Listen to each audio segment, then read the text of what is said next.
boy Stephen A. Smith, just like a sportscaster, he done switched over to Trump. He a Trump supporter now, y'all. He done switched over. You know how they do, man. You know. A lot of people switched over to Trump. Trump got a lot of black votes this time around. You know, Trump, Stephen A., you not doing nothing that ain't no other black people did. You know what I'm saying? So, you know, I want y'all to hear what Stephen A. got to say. You know, he started off all Democrat, but then, you know, just like every other black person that started off Democrat when we was little, we was taught to be Democrat. Trump woke our game up some kind of way. Like I say, it's not comfortable, but it's comfortable. But I want y'all to hear Stephen A. Smith talk about it. You know what I'm saying? Like I say, I had to pick the better of two evils. You know, like I say, I don't want to sit up there and be like, oh, and play it safe and try to be like, oh, both parties is bad. You know, Trump trying to get the economy back together, man. You know, we all the color green. You know, Trump is done with, you know, kids mutilating their body. You know, Trump is trying to get America somewhat back to the old morals. You know what I'm saying? This woke stuff that went crazy. But let me let y'all hear what Stephen A. said, playing both sides of the fence, what Stephen A. came up with. Or he'd win by a narrow margin. And we'd hear folks on the other side, meaning the left, lamenting how maybe it was rigged against them this time around. And all of this other nonsense that would serve to further divide this nation. That hasn't happened. Donald Trump won the presidency convincingly. He did it. Come on now. I'm the one doing the YouTube. I'm the one that should be having an accident. Swing states, winning the popular vote as well as the electoral college vote, and essentially doing so in such convincing fashion that it also left the Republicans holding the House and the Senate come next month in January. In some people's eyes, that's reasons for negativity. I look at it as an opportunity. Yeah. An opportunity for the Democratic Party to get their stuff together. And an opportunity for Donald Trump and his administration to live up to promises made. And to direct this country in a forward direction without looking back. Let me get to the Democrats first, and I'll get to the Republicans in a second. Got to try to roast the Democrats. Because I want everybody to know. I was roasting the Democrats. That I don't root against any president, and I'm not going to root against Donald Trump. I'm going to root for him to be successful, so long as that success benefits everyone, not just the constituency he may be inclined to cater to. But before I do that, allow me to get into the Democratic Party by simply asking a question. Are you ready to entertain why you lost? Y'all ready? Are you ready to stop debating amongst yourselves back and forth? Did we go too far, whether or not we went far enough? Are you ready to concede that indeed you went too damn far with the identity politics, with woke culture, with cancel culture? Are you ready to concede that? Censorship and deplatforming folks, embracing far-left, unpopular policy positions. Are you ready to admit that all of that was wrong? I was trying to tell y'all. Sick, there's one thing I was trying to tell y'all all of it was wrong, really, man. You know what I'm saying? Everything that I was saying, Stephen A. That's why I'm Stephen A. of the streets. Because right now you look like a party that's lost. And I know there's a bunch of liberals out there that are raising holy hell, looking at somebody like me and others saying we don't know what the hell we're talking about. You know what we do know? You lost. You know what we do know? You lost convincingly. And you know what we do know? I mean, I don't know though, Stephen A., because you just now was pro-Kamala and all this, and now you want to try to throw it in the Democrats' face. Like, I ain't going to let you do that. You was on here slandering Republicans, slandering people for going for Trump. Now you able, just like a sportscaster, now you able to move the goalposts. I'm seeing this, Stephen A.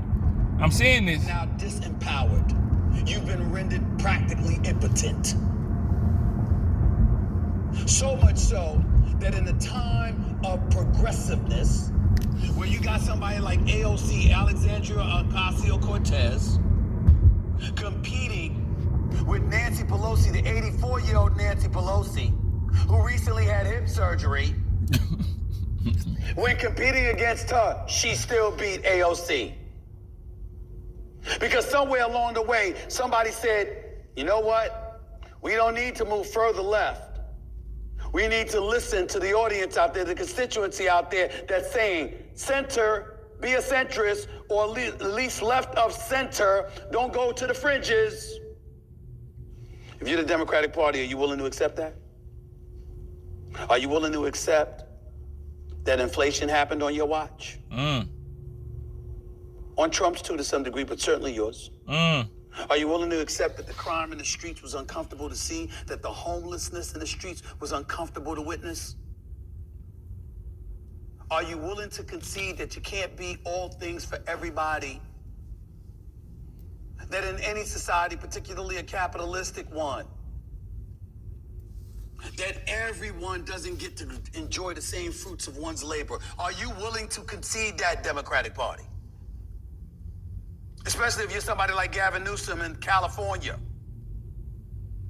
Because when you look at the high taxes, the price of food and gas, the money that comes out of your paycheck, the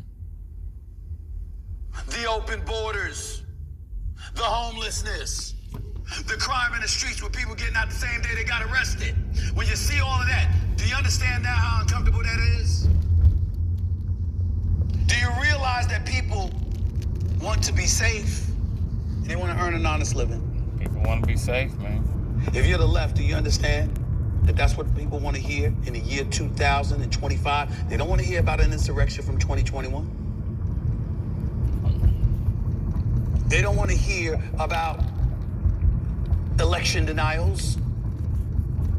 They don't want to hear about that. They don't want to hear it. That's not what they care about anymore. It's not that they don't believe it didn't exist or anything like that. It's that it's the past. It's over. It's over. Now you got to get with the program. Get with the program. And if you're Donald Trump and you're the Republican Party, do you now realize the lofty position that you're in? Let's understand, ladies and gentlemen, that at this particular moment in history, the Republicans have an opportunity to own the political landscape for years to come.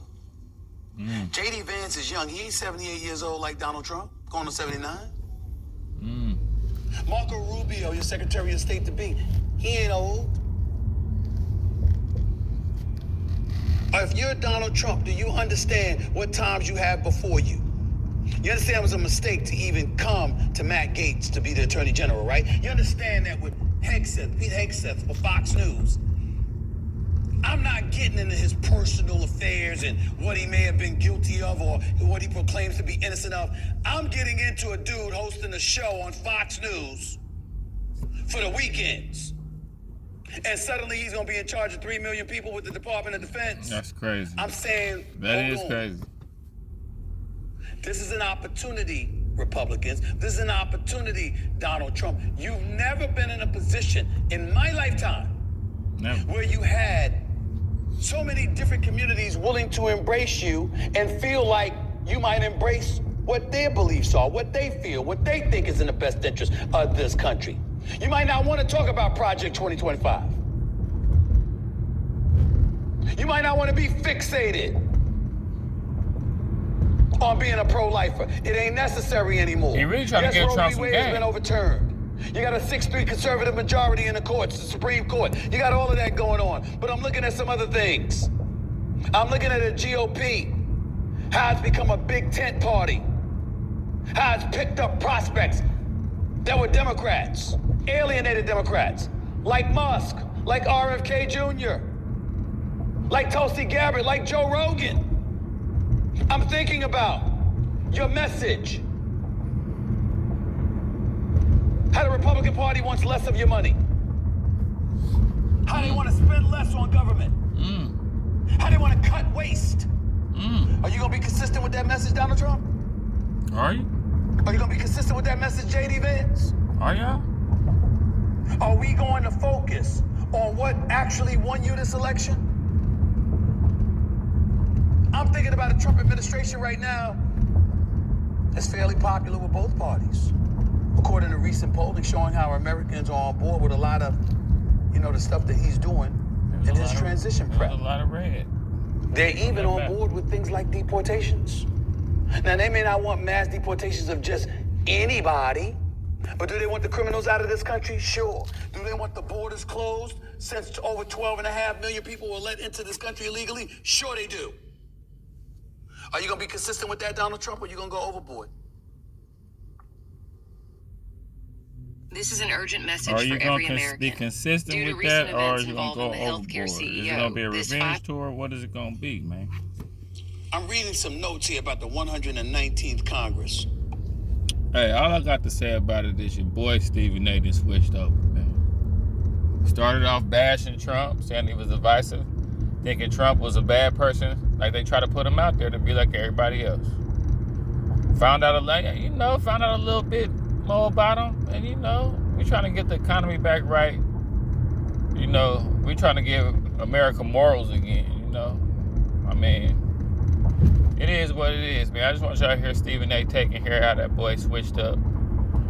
Stephen A., I see you playing both sides. I just want you to know I see you. You know what I'm saying? I just want you to know I see you.